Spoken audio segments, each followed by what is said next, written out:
ખૂબ આભાર. આજે કમાટ મુકામે જિલ્લા પંચાયત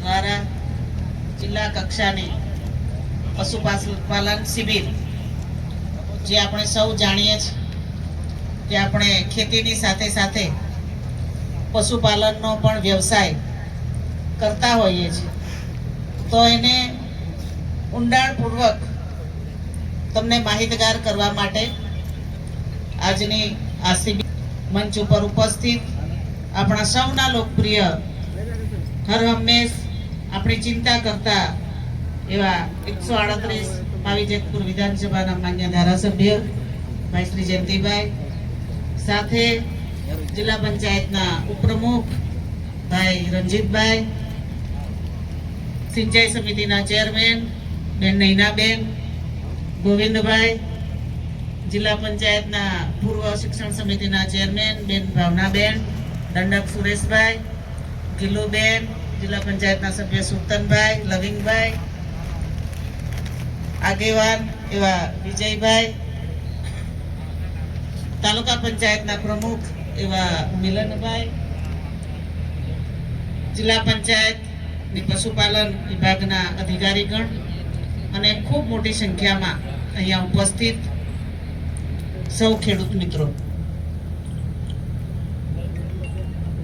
માન્ય દેશના પ્રધાનમંત્રી નરેન્દ્રભાઈ મોદી સાહેબે એમનું એક સ્વપ્ન હતું કે મારા ખેડૂતોની આવક બમણી કરવી છે, તો બમણી કરવા માટે પશુપાલન ઉપર ભાર મૂક્યો છે. આપણે સૌ જાણીએ છીએ કે પહેલાના સમયમાં આપણી પાસે ગાય હતી, ભેંસ હતી, બળદો હતા, પણ એ દેશી સુધારેલી જાત આપણી પાસે હતી નહીં. અત્યારના જમાનામાં સુધારેલી જાતો આપણને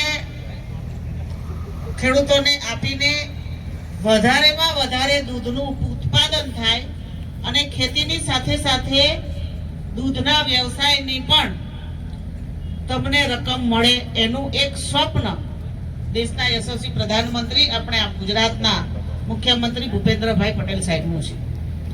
તો આ પશુપાલન માટે આમ તો આપણે સૌ જાણીએ છીએ, ખેડૂત છીએ એટલે કે પશુઓને શું કરવાનું, શું ખવડાવવાનું, કઈ રસી મૂકવાની બધા જાણતા જ હોય છે, પણ એના માટે એક શિબિર રૂપી અહીંયા અલગ અલગ વિભાગમાંથી તમને માહિતી આપવાના છે, માહિતગાર કરવાના છે. ત્યારે આપણે સૌએ જે અહીંયાથી માહિતી મળે એનો સદુપયોગ કરીએ અને આપણા પરિવાર માટે. હમણાં આપણે જાણીએ છીએ કે પહેલા આ બધી ડેરી નહોતી. મને કહેતા આનંદ થાય કે ખરેખર ઘણી બધી ડેરી આપણા તાલુકામાં એ ચાલુ છે ને ઘણા બધા ખેડૂતો એમાં દૂધ ભરતા હોય છે અને અઠવાડિયે આ ડેરીમાંથી રોકડ રકમ જે પગાર મળે છે, ખરેખર આ ખૂબ એક સારી આવક છે અને એમાંથી આ પરિવારનું ગુજરાન ચાલતું હોય છે. બહેનો પણ પશુપાલન સાથે સંકળાયેલી હોય છે. ત્યારે આજની આ શિબિરમાં તમને જે કંઈ માહિતી આપે એનો આપણે અમલ કરીએ અને આપણા પશુઓ કેમ કરીને વધારે દૂધ આપે અને વધારેમાં વધારે પશુ આપણે રાખીએ, એવી આશા અને અપેક્ષા સાથે અહીંયા આયોજકોએ અમારું સન્માન કર્યું. અમને 2 શબ્દ બોલવાની તક આપી એ બદલ સૌનો આભાર માની મારી વાત પૂરી કરું છું. અસ્તુ. ભારત માતા કી જય.